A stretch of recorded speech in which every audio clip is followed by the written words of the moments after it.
Should we talk about Love Island a little bit? Yeah, go on. So when you texted me the other day, you said to me, The other day, you mean last podcast? no. When are you talking about? I'm talking about when you texted me the other morning when the album came out. Okay. So you were like, let's watch Love Island and listen to the Eminem album. I've heard the album. I have not had a chance to watch Love Island yet. Okay. And my opinions on Love Island are that I think the show is trash. It is. It is very trash. But it's amazing if you can get invested in the characters. No, it's just like, I don't know. It's really hard to describe. It's kind of just like you almost watch it to. It's a social thing, I think. Yeah, I do agree. Like you are watching it to just have an opinion on something to see if other people agree with you. But I think, but just purely based on the characters. Because... Yeah, but I don't think you have to get invested in them. Nah, you clearly would, right? You would, right? You watching it is getting invested in the characters somewhat. Because like when they did a recoupling, like you would, if you weren't invested, you wouldn't care. But you True. do. You do care a bit. When I first started watching Love Island, it was with my friend back in Nottingham, and we heard about the show, and we were like, "Oh, let's just watch this. Let's just have fun." You know, like you know how Jack made his videos, like just ripping into Love Island. Yeah. We were kind of like, let's watch it and let's just make fun of the show. And then we found ourselves actually getting into it, and then we were hooked and we couldn't miss an episode.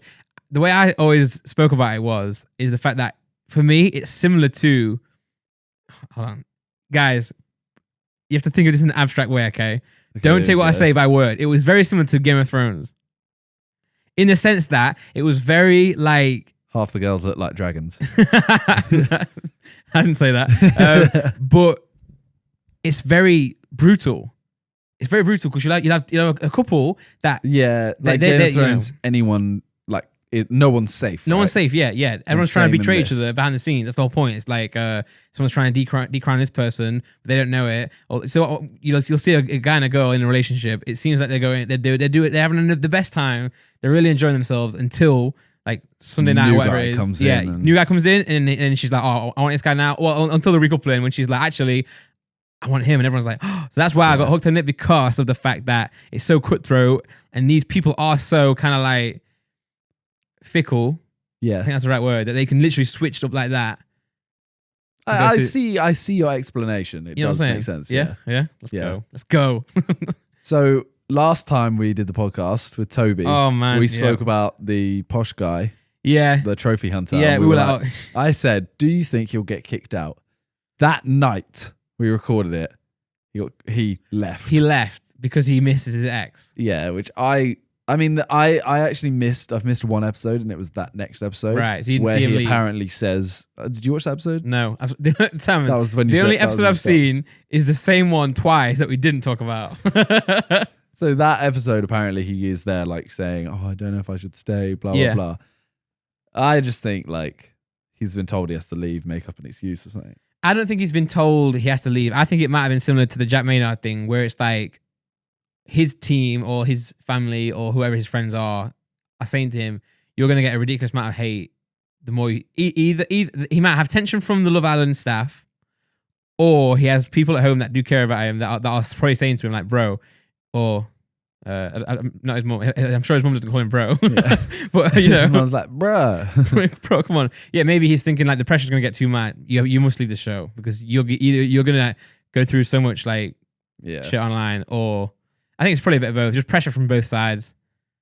I see that. I'm glad he's gone though. I mean, I don't support trophy hunting. Well, because he left, they then brought in two other guys.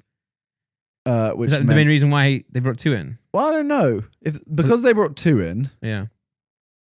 They were going to bring two in anyway, but because they brought two in, there was one extra girl. As in, there was one more girl than there was guys. So whichever girl went out, if they hadn't brought him, fault. Well, I don't know. I don't know if he had stayed. I think they might have only brought in one new guy. Ah, okay. Because to me, so they basically did a recoupling, yeah, and one of the girls had to leave. Whoever didn't get picked. Yeah, surely that makes sense. So I think they would have brought in one. Yeah. So there's a guy called Connor, who's a bit of a weirdo. He was dating Rochelle Humes. sister. Yo, so we were talking about it before we started the podcast. We watched the United and Liverpool game. Then you showed me the last 10 minutes of the last episode of the recoupling, just so we could talk about it here. And in the first episode that I was watching with Simon, he said that girl looks like Rochelle from Saturdays. Yeah, and then today he says it's her sister. Yeah, I only found out 2 days ago. Damn, man. So the new guy comes in, starts speaking to a couple of the girls, and then they do a recoupling, and he gets to pick first. Wow. And me and JJ watched it, and we were like, I'm so happy he gets to pick first, because if he didn't, it would have been boring, and everyone would have ended up with like. Last season and the season before that, they always used to do that. They always used to set the recoupling up so that you think that someone new is gonna like poach one of the girls or the guys, and they never did. They always make him go first, or they're in such a good relationship that they can't switch. Yeah. Or they get hate for it. Whereas this guy just did it. This guy just did it, but the thing is, they weren't really in that great a relationship anyway. The guy. Fair enough. Yeah. So when they did it, me and JJ like both, fists in the air, like yes. If that didn't happen, you were so tempted to say me and JJ fisted. No, I wasn't. No, but if that didn't happen, this series would already be dead. Yeah, man. That's what I'm saying. The show is dead, right? The two good aspects are these people are so fickle and brutal that it's really fun to see the chaos and see them. Yeah. As sad as it is to see them kind of like argue with each other. The other reason is just to laugh at how kind of like stupid the show is. Yeah, and there's only like very, very like every episode has the tomorrow night. And it shows the best. It bits. never happens that way. It never happens that way. There's only ever recouplings and new people. Yeah. But those two mixed together. And then there's always, they do this thing called Casa Amor where they. Are they still going to do that this year? This winter? Yeah, where they bring in like a whole new set of boys and girls. Yeah. And then mix them back together again. That's the only bit that's like, oh, okay. Yeah, I think, so for those out there who really don't like the show and they're always, oh yeah, this show's trash, you are correct, but half the people watch it because they actually like it. Yeah. And that is the one that's the people that that apply to be on it next year. Yeah. Whereas the other half is just there to just laugh at how bad this show is and how funny these people are. So yeah, when you call Love Island it's trash, don't watch it. Yeah, you're right, but I would suggest watching it a little bit because it's just something to watch, isn't it? Someone's watching its jokes. Yeah, I don't think I'll be invested in it this year, especially because I stream at that time it's on. You know what I find weird though, is I think people are going to disagree with me here. I think I'm a celebrity. Get me out of here. I wasn't just saying I think I'm a celebrity. I think I'm a celebrity. I'm a celebrity. This podcast is beneath me. Get me out of here. I think I'm a celeb. Get me out of here. Is just almost as trash. I haven't watched it in years, man. Because they literally they do a challenge. Like, yes, you get to see people do a challenge. That's what you're kind of watching for. Yeah. But at the end of the day, it is a thing of like, oh, this person's really nice. Let's vote them to be the king of the jungle. I do prefer Love Island and all of those shows than I'm a Celebrity, X Factor, all those kind of like X Factor. So many people say the auditions were the only bits worth watching. But it's changed now. What do you mean?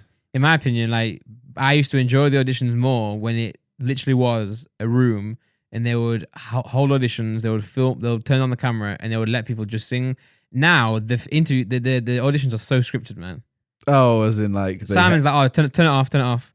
Yo, I just don't feel like this song's working for you. Have you got another one? And they're like, oh yeah, I prepared 3 songs. Now let me play the good one. And it's like the crowd on their feet. But I get why. They still take us to the auditions now. It's a live audience. So you can't just willy-nilly it and hope that you have to put on a show. So I do agree, for the show's sake it improves it, but I really used to enjoy it back in the day on X Factor, where they would literally just hold auditions, they would roll the camera and then put the best ones. But my point is, a lot of people used to just watch the auditions because they were the bad people. Right.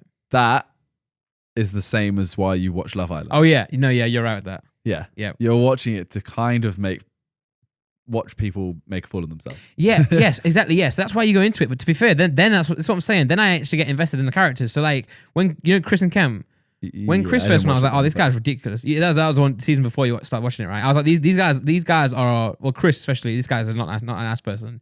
But then like after a while, I was like, oh, this guy's jokes. Actually, I actually like him. So I think I do think a lot of the people on Love Island do get hated on more than they should, because they're still people. They should be treated as people. But it's just, they go on a show where the whole point of it is mayhem. The whole point of it is for people to kind of like not laugh, but kind of watch you fail at relationships.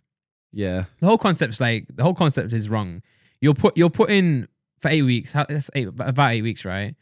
Something like that. You get put in a show like this where you have to find love. That's the whole goal. Find love. And I'm doing the air quotes thing. You have to find love. You can sometimes find someone that easily, but you can't find But it. they all act like it. That you're gonna say like obviously that's only 8 weeks. They all act like it's way more than 8 weeks because I don't know if living with them 24/7 makes it more than 8 weeks worth. Yeah, it does. It definitely does because you definitely grow fonder of each other. But what I'm saying is, it's like there's 8 people. So there's 5 girls, 5 guys. That's it. So it's like you have to. They have to start being in a relationship before they're in a relationship. Yeah, true. And that's where I'm saying, like, if you meet someone naturally, and I'm including like things like Tinder, that's still. And I know a lot of people are like, oh, you met someone on Tinder. Like, I'm pretty sure. Yeah. Anyway, so I'm saying like, in Tinder's still a natural way to find someone. It's just the 21st. What century are we in? 21st, right? Yeah.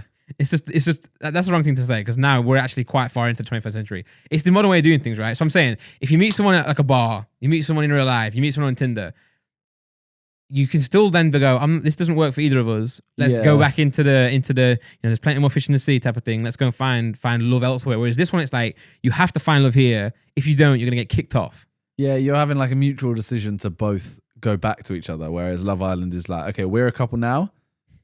We're sleeping in a bed tonight. Yeah, which and is also tomorrow weird. until the next recoupling. Yeah, Like, and then you're gonna kind of just be forced to each other. Everyone's gonna see you together. yeah, It's like you're a couple. yeah. So then it's like, okay, you'd have to do something pretty bad to be like, I don't want to be in a couple with you. Yeah. Because then it's almost like, it's not like I don't love you, but it's more like I actually don't like you. I don't want to be with you. Yeah. So the show is literally built with the intention of people commenting. Like you said, it's a social thing. Yeah. They're literally going on the show to be ridiculed or celebrated. And however, whatever your personality is or looks as well, will define how well you do.